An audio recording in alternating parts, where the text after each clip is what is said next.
Alright, so I'll explain the reason behind the camera first this morning, because I know it's quite unconventional at BNI to have a camera. But if you've done Dance Car with me, you'll know that I'm all about using multimedia, using audio and video on your website at any stage possible. And here at BNI, we have a very unique opportunity to stand up and talk to a group of business people about what we do. And if you don't capture that and put it on your website, you're crazy. I mean, how many people in, say Smitty's area, where he's a smash repairer, how many of them stand up and talk to a group of business people about what they do? Nobody. So everything you do should be raising the profile of yourself as well as your company, and video enables you to do that. So that's the reason behind using video, and I'm going to edit this and put it on one of my websites or a couple of my sites later on down the track. But first of all, I want to tell you a story, and it's not my personal story. You can do a dance car with me to find that out. But it's a story about you, and I want you to imagine for a moment that you're in your office and you receive a phone call from an advertising agency. And they say to you, you know, in light of the financial crisis, we're going to do a special on billboard advertising, and we want to know whether your company would be interested. And you think to yourself, well, I don't normally do billboard advertising. I've never tried it before. I don't know whether it's really relevant for my business, but, you know, I'm going to give it a go. And it's only $1,000. So you think, okay, $1,000, I can lose $1,000 if it doesn't work. So you do, the first thing is you get your artwork organised. And of course you ring up David from Sign Art Creations and you say, Dave, I need a sign the size of a billboard. Can you help me out? And Dave goes, yep, I can help you out. After all, a business with no sign is a sign of no business. Yeah. Okay, thanks, Dave. And you hang up. I'm just putting a plug in for Dave because he's the sponsor of my story. So a couple of weeks go by and you get an invoice in the mail for $1,000 for your billboard, but then something catches your eye. You see the location is Nullarbor Plain. It's in the middle of the desert. And you think, no wonder it was only $1,000. This billboard's in the desert. So you find out that, okay, well, nobody's going to go out there. There's no traffic. The occasional person drives past and sees it. So you think, what can I do? And you know, I know, I'm going to ring Gary from Gold Coast Travel, and we're going to charter 5 coach loads of people who are interested in my product or service out to see my billboard. So you ring Gary up and say, Gary, can we get 5 coach loads of people interested in my product or service? He says, yep, of course we can, because Gold Coast Travel is smarter to charter with us. So then you get 5 coach loads of people to go and see your billboard, and you say, let's have a look. And you say, look at my billboard, what do you think? And people kind of look at it and they say, well, we are interested in your product or service, and the colours are nice, and you know, it's pretty good. But sooner or later they start to file back into the coach because they want to go somewhere else. And that is a lot to do with websites now, is that most websites are like a billboard in the desert.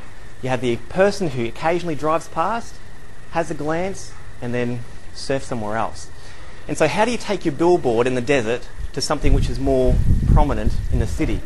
Well, you can do one or two things. You can pay Google to charter people out to your site, and there's nothing wrong with doing that. You can have an arrangement with Google where you say, I'm looking for people who are interested in this, this and this, and I want to send them to this location. And Google say, okay, we'll charge you something from 20 cents to $2, even $50 for some lawyers pay to get people to their site. But ultimately you're paying 20 to 50 cents. And you're driving people to your website. But then if you've done any work with Wes, he'll talk about conversion rate of people who actually have contact with your business to people who actually buy. And it's very similar with websites, where you want to make sure that when the people who come to your site, and if you're paying for that traffic, you have to make sure it's an investment. And so that's where you must engage your visitors. And that's where using video is very, very important. See, every aspect of your business, there's something in your business that is a huge objection that people have. They don't like dealing with your type of business for a certain reason, and you know what that is. So that's the first thing you should have on your website, is what that person is maybe doubtful about, and hit that head on. So you may have a video saying, you know, I know you're looking for ABC, and I know that you may have some certain doubts, and so let me put your mind at ease.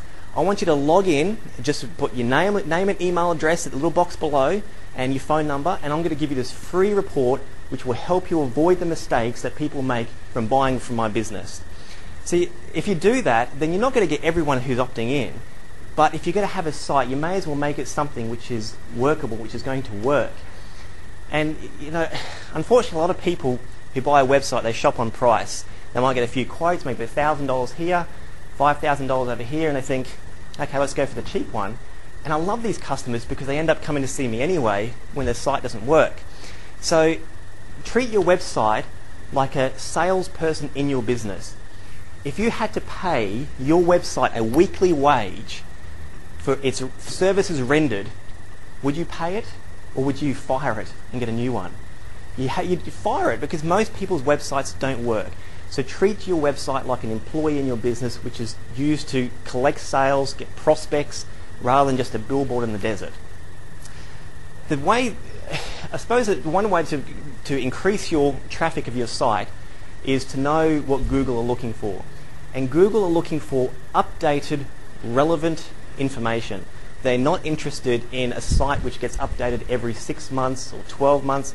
They want up-to-date information. And many of our companies and businesses here have information which changes throughout the year and throughout the seasons. Mark's a good example in accounting. Throughout the year you have certain things that you need to be collecting, things you need to organise. And so Mark could start a conversation with his clients saying, okay, it's this date, you need to be doing this. He could post a video to communicate with his clients. And that way it's more engaging, and Google like that. Because if you've got a site which hasn't been updated in 6 months, then you've got another site which is updated quite regularly, Google want relevant content. They'll say, okay, this person updates their website every couple of months, this one does it every 6 months, and so because of that, we're going to give this person we're going to give them a higher ranking. And so that's really important. It enables you to communicate. Also using video, like you would have seen the little flip camera that I've shown in the past, enables you to just do one button operation and to do a little video blog about and communicating to your clients and saying that this is what we're doing in our business, this is how we can improve your business, or this is what we're working on at the moment, come in for a consultation. You can also, say, walk through your office, and this may sound amateurish, but if you were to walk through your office, if you've got a nice office, and you walk through and you knock on the door and you walk in here and say, and here's Tim Elliott, he looks after this area. And you walk down the hallway and here's the partner from this firm, he looks after this area of the department. It sounds amateurish, but people see that and they feel like they've walked the corridors of your business, and they feel like that they kind of know you. And I've got probably a dozen or so websites where I do different videos and different niches, and when you finally meet somebody, they almost treat you like a little mini celebrity. They go, I know you, they've either heard your audios or they've watched a video, and they kind of feel like they know you. So by doing that, it helps customers to be in touch with you. Anyway, thank you very much for your time this morning. I appreciate it. If you want to know any more, come and do a dance card with me. And remember, Dalvia Online, we spin webs which catch you customers.